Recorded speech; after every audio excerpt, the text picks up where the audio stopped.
Dr. Drake. Hello, everybody. Well, we are talking about marketing. If you would like to call in, our number here is 866-826-1340, or you can join the silent majority. Be different. Call in 866-826-1340, or just enjoy the show. I'm joined by Ben Kaler, and we are talking marketing. So this article that I ran across is also very interesting to me because they're talking about 4 ways to outdo your competitors. And my favorite thing is actually a little further down the list, don't compete on price. And that's so true. We're trained, especially as American consumers, especially in the era of the Walmart shopper, to think price, price, price. It's all the bottom line. But the problem is that if it's the bottom line, as we see in Walmart, you end up competing with each other and pushing each other out of the market. How low can you go? I mean, you can cheapen yourself out of business. But it's hard when you can sort products by price, and if you're the highest, you're probably going to be the last one seen. And if somebody's offering the same product at a lower price, that's what we talked about Best Buy and the guys coming in there with their cell phones and just being able to scan it and find it online for a lot cheaper. I mean, that becomes difficult. Right. How if you have to have people are shopping online, if it's the same product, then they can find it cheaper and it's a trustworthy place. I think there are some aspects on it of trust and the quality and that the fact that you're going to actually get the product, that it's not going to be damaged. But overall, when I go online, I can find the place that sells it cheaper, and there's a lot of trustworthy places out there. So how can you, when you say don't compete on price, what do they mean? How else do you compete? Good point. I think when it comes to, say, widget A versus widget B, if it's the same widget, then you better sell it for the same price. But if you're talking about something more than just a tangible product, maybe a product mixed with a service like insurance, which is the industry that I'm in, or there are a lot of other ones out there like, you could go to, say, Restaurant A. But Restaurant A has good food, maybe even better food than Restaurant B, but it has snotty waiters. You don't like them that much, and they never really treat you like you're special. You go to Restaurant B, and it's plain old American down-home cooking, but they know your name. You walk in the door, they're like, Freda, I haven't seen you in forever. I know one restaurant like that in the area. And it's wonderful. You go in there, they recognize you. If they haven't seen you in a while, they're as happy to see me as my little puppy dogs are when I come home. I mean, that is a restaurant I want to go to because I like them. So sometimes it's not the product as much as it is the relationship or the service. And so often we lose sight of that, and we're so busy worrying about the price that we're not selling what we really have to offer that nobody else has.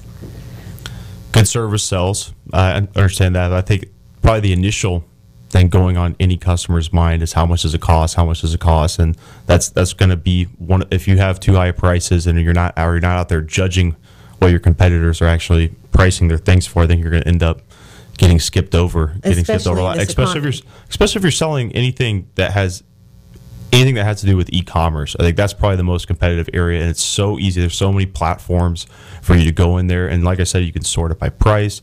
So maybe being found in different ways that other people aren't finding there, because there's a lot of different ways to be found. And but overall, you got to be able to do it for a profit at the same price. That's what those big businesses do. That's how they make it. They're able to drive costs down at such a level. And so for the small guy that's coming in there, it's going to be very expensive. And absolutely. Good point. I understand quality. You want the quality. You want the customer service. I've certainly called some places and I'm not happy with it. I still ended up buying from them because they had open late hours. That's great when you have telephone access, being able to actually call somebody and ask questions, or actually having a website that's informative. Sometimes you go to places and you just can't believe that this is all the information they give you about the product, and you're actually trying to get technical about it and understand a little bit more. So absolutely. Of course, I have to say, when it comes to technical things, men, in my experience, tend to be much more into technological gadgets than women are. My son is that way. Boy, you can ask him anything about a computer, and he can tell you things that I could never begin to tell you.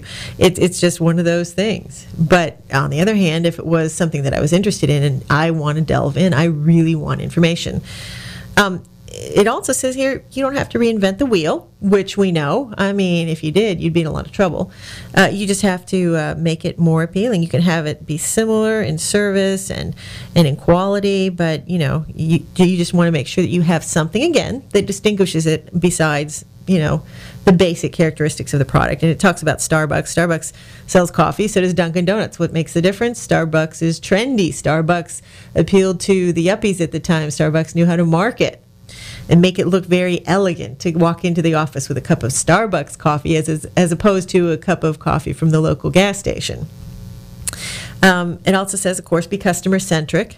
That would go right back to what you said, because you need to know exactly what your customers are thinking if you're going to start marketing to them. I mean, you might think this is the greatest, this is what I'm selling my whole business on, this service, and it just has nothing to do with it. So maybe they are worried about cost, but maybe they're not. Maybe they're worried about the fact that you recycle, and that's it. So if you definitely understand what your customers want, which is hard. Well, you can always do marketing research, or you can do some research on your own. You can certainly walk around and ask people, I suppose. But what you said reminded me very much of so many of the failed businesses that I've seen, and I think of one in particular, this guy who decided he was going to start a web dating service, but it wasn't going to be, how did he put it? It was supposed to be a Starbucks combined with a dating service, and I think he wanted to call it Just a Cup, and people were going to come into this coffee bar and meet up with other people and arrange to have dates there, and he was just so excited about it, and I thought, I wouldn't go there. Why would I go there? Well, what would be the point when you can meet them on Match.com if you want to do that, or hire a dating service, to put you guys together so you can meet for lunch? I mean, why hang out at a coffee bar? It just seemed kind of dreary, and of course, it never took off because he was enamored with the idea and he knew it was going to work, and nobody else agreed with him.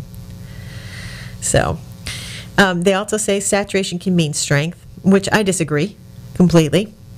They say that a competitive and crowded industry indicates that customer demand exists and that the market is viable. If you carve your own niche, there will be room for your business. Well, I'm sorry, but I can't agree with that. If everybody else is doing it, find something else. Yeah, I could be wrong. But in general, I would have to say it just doesn't seem like a winning idea. For instance, who really wants to open up another mom and pop coffee shop and try to compete with Starbucks? Well, maybe not that, but there's plenty of service. There's plenty of services out there that have been done before, but any type of what you would call blue collar, like air conditioning or restoration, these companies restoration companies can make tons of money, and the branding of yourself in that aspect, or what sets you apart, and spending a lot of time. Those companies, there's nothing new. There's nothing very new about them, but they are very successful, especially if you know how to push them through, push them and market them the right way, and get them on the right aspects of where people can find the number or find the site or find the name or find the brand. Those companies can make way more money than a coffee shop, but that's the only difference, is that maybe you don't want to offer a coffee shop, but there's plenty of very similar businesses that have been open for the last 50 years that are still money makers, and I'm sure stressful and fun to run. Well, speaking of which, here's a great marketing angle that I wish I'd thought of only a month ago. Marketers use social media to offer free stuff on tax day. This is in USA Today. Interesting. These guys are smart, of course, and they say, hey, we know that tax returns are coming, and we want you to spend your newfound money with us. And so there are a lot of freebies that are being offered. The wonderful thing about freebies is that psychologically it creates that sense of obligation in the customer's mind. You hand them a coupon for a free cup of coffee, and the chance is not only will they get that cup of coffee, but they're going to come back because you were a nice guy and you gave them that cup of coffee to begin with. It often pays off, and I highly recommend it. Little freebies are a fabulous, fabulous way to obligate somebody to continue to return to your business. They're talking about some of the freebies that are out there. Arby's is going to be handing out curly fries. Chili's offers a free appetizer or dessert. Panda Express will hand out free servings of the new Shanghai Angus steak. And Cinnabon gives out 2 free cinnamon bites per customer. There are also meal deals. P.F. Chang's is going to have 15% on meals. Boston Market has a free meal for those who buy one and a drink. There's also a 10-minute massage, a hydro massage, and other freebie services. Office Depot is going to have free copying of up to 25 pages, which is great for us. If you don't have a copy machine at home, yeah, that's a great place to go. Then there's Pizza Hut. They're going to be delivering free pizzas to select offices of the folks who may need an energy boost most, which is H&R Block. And this article is on the website, right? So if I want to go there and pick up a couple of your freebies, there's the links out there, or the article that I can read and end up going check out there. Those free curly fries sound delicious. I know, it sounds good, doesn't it?